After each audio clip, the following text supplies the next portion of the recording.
चला ये नजरियात की जंग है, ये नजरियात की जंग है। आपसे पूछूं, जंग में जब इंसान जाता है, जंग में जब इंसान जाता है फौज लेकर जाता है, बहन लेकर नहीं जाता। जंग में इंसान जाता है फौज लेकर जाता है, बीबियां लेकर नहीं जाता। जंग में इंसान जाता है, अल्लाह अकबर, फौज लेकर जाता है, सौतेले भाई लेकर नहीं जाता। जंग में इंसान जाता है 6 महीने का बच्चा लेकर नहीं जाता। इमाम आप जंग में भी जा रहे हैं, और कुछ लोग तो ये कहते हैं कि चलो इत्तेफाकी हादसा हो गया। इत्तेफाकी हादसा आपके मौर्रिखीन के लोगों के लिए कहने को है, वरना रसूलुल्लाह के घर का बच्चा बच्चा जानता था।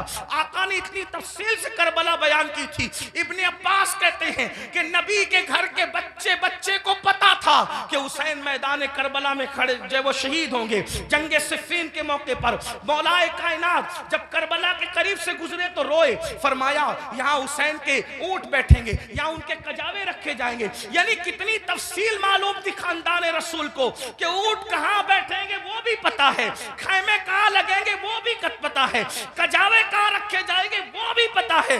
आप कहते हैं हादसा हो गया, लेकिन ये हकायक है, सच्चाई है। इमाम आप जंग के लिए जा रहे हैं, लेकिन बीबियां ले जा रहे हैं, जंग के लिए जा रहे हैं, बहनें ले जा रहे हैं, जंग के लिए जा रहे हैं, बेटियां ले जा रहे हैं, जंग के लिए जा रहे हैं, बच्चे ले जा रहे हैं, जंग के लिए जा रहे हैं, सौतेले भाई ले जा रहे हैं। ऐसा क्यों? इमाम गोया के बताएंगे ये तलवारों के टकराने की जंग नहीं, बल्कि ये किरदार की जंग है, ये नजरियात की जंग है।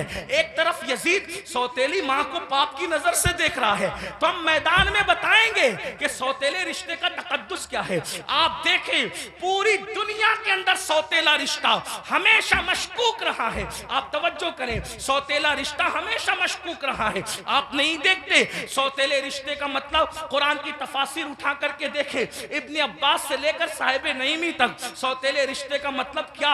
हजरत याकूब अलैहिस्सलाम की बीवी जो हजरत यूसुफ अलैहिस्सलाम की सौतेली मां है, अल्लाह अकबर, वो अपने बेटों को बता रही है, अल्लाह अकबर, के तुम्हारे सौतेले भाई ने ये ख्वाब देखा है। इसी तरह है ना, सौतेले भाई हाथ का पानी छीन करके जमीन पे डाल रहे हैं, सौतेले भाई हाथ की रोटी छीन करके कुत्ते को डाल रहे हैं, सौतेले भाई मार पीट करके कुएं में फेंक रहे हैं। यही तो सौतेला रिश्ता लोग जानते हैं। मगर कुर्बान जाए इमाम आली मकाम सौतेले भाइयों को करबला में ले जाकर और फिर उनकी वफा का इजहार करके बता रहे हैं। आखिरकार इमाम हुसैन ने सौतेले भाइयों के साथ सुलूक क्या किया होगा कि सौतेले भाई अपनी जान से ज्यादा अपने सौतेले भाई से प्यार कर रहे हैं। कोई किसी पर यूं तो नहीं मरता, कोई किसी से यूं तो प्यार नहीं करता। अब आपसे पूछता हूं, हुसैन पाक का सौतेला भाई सबसे ज्यादा मोतबर बावफा है, जिसे दुनिया गाजी अब्बास के नाम से जानती है। आपसे पूछता हूं, वफा का दूसरा नाम अगर करबला के बाद हमसे कोई पूछे तो हम हजरत गाजी अब्बास का नाम लिया करते हैं। शिमर ने अल्लाह अकबर रिश्तेदारी की वजह से हजरत अब्बास को अमान लिखी, उनके भाइयों को अमान लिखी, तो हजरत अब्बास ने कहा शिमर तुझ पर भी लानत है और तेरी अमान पर भी लानत है। वल्लाह तूने नबी के शहजादे को अमान नहीं दी, उनको काटना चाहता और हमें बचाना चाहता है। हुसैन के बाद जिंदा रहने को हम पसंद ही नहीं करते। ये एक सौतेले भाई का जज्बा। अब आपसे पूछता हूं, अगर आप करबलाई है, अगर आप हुसैनी है, तो इस मजमे में अपने दिल में सोचो आपके सगे भाई के साथ आपका सलूक क्या है। करबला सिर्फ काले कपड़ों का नाम तो नहीं है ना पहनने का, करबला सीना पीटने का नाम नहीं। हमारे दरमियान करबला उसवे मुस्तफा की तफसीर का नाम है। हमारे नजदीक करबला बद्र ओहद के मकसद की तकमील का नाम है। आप समझते क्या है करबला को, लेकिन हमारे अंदर करबला कहाँ है। हमने रस्मी और इसमी करबला को तो देखा, हमने हकीकत करबला को नहीं देखा। बताओ आपका और हमारा जज्बा भाई के बारे में क्या है। यही ना, उसका खेत हड़प कर लिया, उसका हिस्सा हजम कर लिया, उस पर केस कर दिया, उसके खिलाफ खड़े हो गए, उसकी बेटी को अच्छे रिश्ते आते तो आपको पसंद नहीं आता, आपको हजम नहीं होता। बताएं तो सही, उसके घर में बेटे ही बेटे पैदा हों तो आपको तकलीफ होती है।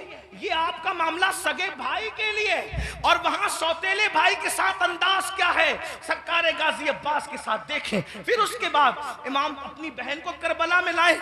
जब इमाम किसी की कोई बात नहीं मानते, तवज्जो करना, जब इमाम किसी की कोई बात नहीं मानते तो सैयदा ज़ैनब खड़ी होकर कहती है भैया ये कर लो, भैया ये कर लो। बहन की कोई बात नहीं टलती। गोया कि हुसैन बता रहे हैं वहां बहन का कोई तकद्दुस नहीं है, और यहां बहन के तकद्दुस का आलम यह है कि बज़ाहिर अगर हजरत इमाम के अपनी फिक्र के खिलाफ बहन बात कर रही है तो इमाम उसको ही मानते नजर आ रहे। किसने नहीं कहा था कि अली असगर को ले जाएं और यजीदियों से कहें कि पानी पिला दें? इमाम ने सबको मना किया, लेकिन जब बहन आई और बहन ने कहा मेरे लिए चले जाएं, मैं कह रही हूं आप चले जाएं, तो मुअर्रिखीन लिख रहे हैं बहन की बात मानकर इमाम यजीदियों की तरफ जाते हुए नजर आते हैं। हालांकि ये इमाम पाक रज़ी अल्लाह तबारक व तआला की शान है कि यजीदियों के हाथों से उनके शहजादा वाला तबार ने पानी नोश नहीं फरमाया, वो तो शहीद हो गए। लेकिन आपसे पूछता हूं